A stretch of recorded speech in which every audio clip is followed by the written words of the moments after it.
ಪ್ರತಿ ಆಷಾಢ ಮಾಸ ಬಂದಾಗಲೂ ಕೂಡ ಶೋಭಾ ಕರಂದ್ಲಾಜೆ ಅವರು ಚಾಮುಂಡಿ ಬೆಟ್ಟದ ಬೆಟ್ಟಲನ್ನ ಹತ್ತುವ ಮೂಲಕ ನಾಡದೇವತೆಗೆ ವಿಶೇಷ ಪೂಜೆನ ಸಲ್ಲಿಸ್ತಾರೆ. ನಮ್ಮ ಜೊತೆ ಶೋಭಾ ಕರಂದ್ಲಾಜೆ ಇದ್ದಾರೆ, ಮಾತಾಡಿಸ್ತಾ ಹೋಗ್ತೀನಿ.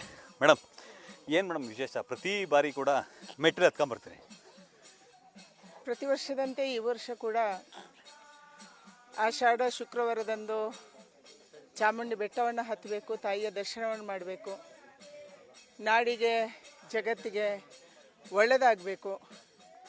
ನಮ್ಮ ದೇಶವನ್ನು ಆಡಳಿತ ಮಾಡಿದಂಥ ಪ್ರಧಾನಮಂತ್ರಿ ನರೇಂದ್ರ ಮೋದಿಯವರಿಗೆ ಆಯುರಾರೋಗ್ಯ ಆಯುಷ್ಯವನ್ನು ಕೊಡಬೇಕು, ಇದು ನಮ್ಮ ಪ್ರಾರ್ಥನೆ.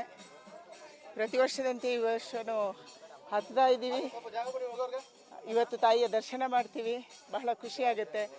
ಮೈಸೂರಿನ ಜನ ಇಷ್ಟೊಂದು ಭಕ್ತಿಯಿಂದ ಇವತ್ತು ಚಾಮುಂಡಿ ಬೆಟ್ಟವನ್ನು ಹತ್ತಾ ಇದ್ದಾರೆ, ಇಲ್ಲಿ ಶ್ರೀಗಂಧವನ್ನು ಹಚ್ತಾ ಇದ್ದಾರೆ, ತಾಯಿಯ ದರ್ಶನಕ್ಕಾಗಿ ಬಂದಿದ್ದಾರೆ. ಎಲ್ಲರಿಗೂ ತಾಯಿ ಚಾಮುಂಡೇಶ್ವರಿ ಒಳ್ಳೇದು ಮಾಡಲಿ ಅಂತ ಪ್ರಾರ್ಥನೆ ಮಾಡ್ತೀನಿ. ಮೇಡಮ್, ಪ್ರತಿ ವರ್ಷ ಇರ್ತಾರೆ ಮೇಡಮ್, ಏನಾದ್ರು ವಿಶೇಷವಾಗಿ ಹರಕೆ ಏನಾದ್ರು ಕಟ್ಕೊಂಡಿರ್ತಾರೆ ಮೇಡಮ್?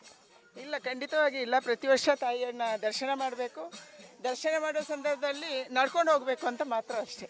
ಮೇಡಮ್, ಈಗ ಚಾಮುಂಡಿ ಬೆಟ್ಟದ ಅಂದರೆ ದಸರಾ ಸಂದರ್ಭದಲ್ಲೂ ಕೂಡ ನೀವು ಮೆಟ್ಲತ್ತು ಕೆಲಸ ಮಾಡ್ತೀರಿ ಮೇಡಮ್? ಹೌದು, ದಸರಾ ಮತ್ತು ಆಷಾಢಕ್ಕೆ 2 ಬಾರಿ ಹತ್ತೀನಿ ಮೇಡಮ್. ಈಗ ಇದು ಹೊರತುಪಡಿಸಿ ಮೇಡಮ್, ಮೈಸೂರಲ್ಲಿ ಸಾಧನಾ ಸಮಾವೇಶ ಮಾಡ್ತೀರಾ ಮೇಡಮ್, ಅದ್ರ ಬಗ್ಗೆ ನಿಮ್ಮ ಅಭಿಪ್ರಾಯ? ಈಗ ಮಾತಾಡೋಲ್ಲ. Okay, right. ಇದಿಷ್ಟು ಸಚಿವರಂತಹ ಶೋಭಾ ಕರಂದ್ಲಾಜೆ ಅವರ ಮಾತುಗಳು. ಕ್ಯಾಮ್ರಾಮನ್ ವಿನಯ್ ಜೊತೆ ರವಿ ಪಾಂಡವಪುರ, ನ್ಯೂಸ್ ಫಸ್ಟ್, ಮೈಸೂರು.